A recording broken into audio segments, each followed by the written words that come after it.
This series of videos is being created to remind the world of the 100-year era between when the Civil War ended and the Civil Rights Movement came to pass.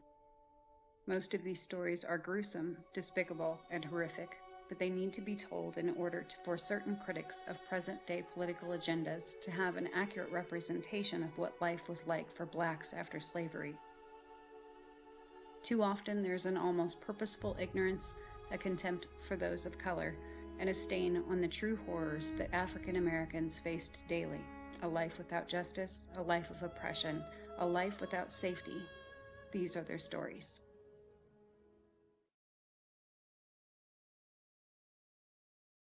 Of all the stories of lynching in the South during the first 2 decades of the 20th century, perhaps none other than the tale of Jesse Washington is the most disturbing. Despite having taken place in what was a quiet part of Texas, Waco would bear the scars of this event in the eyes of the nation for decades following that fateful day. Even 100 years later, the name Jesse Washington is one that still brings about the rancid baggage of racism at its deepest level of hatred. This is Jesse's story. Jesse Washington was hard at work in his early life during the 1910 era. The son of a manual laborer for the local farming community, Jesse was quick to help support his family on the farm of George and his wife Lucy Fryer when he was just 17 years old. Although he was physically fit enough to work on a farm as a teen, Jesse was an illiterate young man who had been described throughout history as mentally stunted, with an overall limited thought capacity. Many sources have additionally asserted specifically that Jesse was mentally handicapped and should have been institutionalized. Despite not knowing the specifics of his intellect, the havoc which rained down on Waco and the event to come would never be forgotten. On an early morning in May of 1916, Lucy Fryer was found dead in the grain silo on our property. Almost immediately, it was suspected that Jesse Washington could be the only possible suspect since he worked for the Fryers. The local police, led by Sheriff Fleming, quickly went to the home of Jesse's parents and took the boy in for questioning. He was questioned for hours, according to reports, and police claimed that Washington admitted to beating the woman with a hammer. Eventually, the 17-year-old signed a confession without knowledge of what the document even said because he was unable to read. He simply made his mark and allegedly told the officers that he killed Mrs. Fryer. No motive, from all those days to now, has ever been provided. Jesse was swiftly indicted and was taken to the town jail to await trial. Since he had signed a document confessing to a crime which would later seal his fate, it seemed an open and shut case for prosecutors. In less than 3 days following his arrest, Jesse went to trial. The police handed over the X where Jesse made his mark as the only piece of evidence in the case, and within just 2 hours the defense rested. The jury deliberated for an insulting 4 minutes. That was it. 4 minutes. Jesse was found guilty of murder as several hundred townsmen crammed into the tiny courtroom as the crowd turned violent. The papers swiftly printed a morning headline as the angry mob burst into action.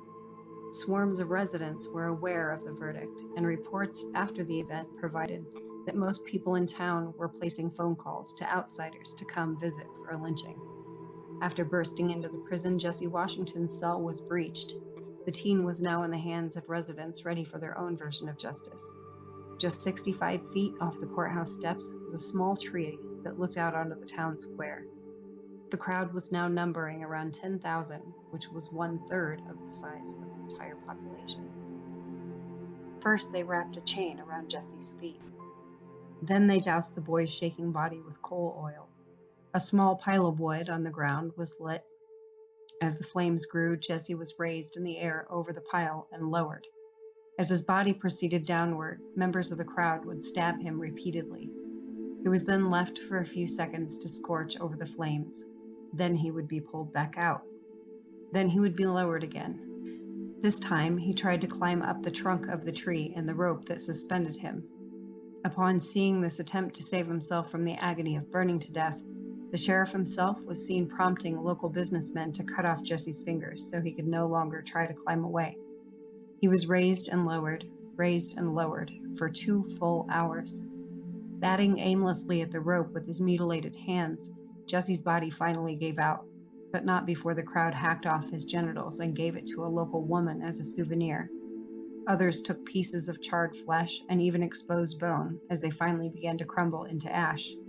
Jesse's body was then paraded through the town and left to hang in the town square for 3 full days.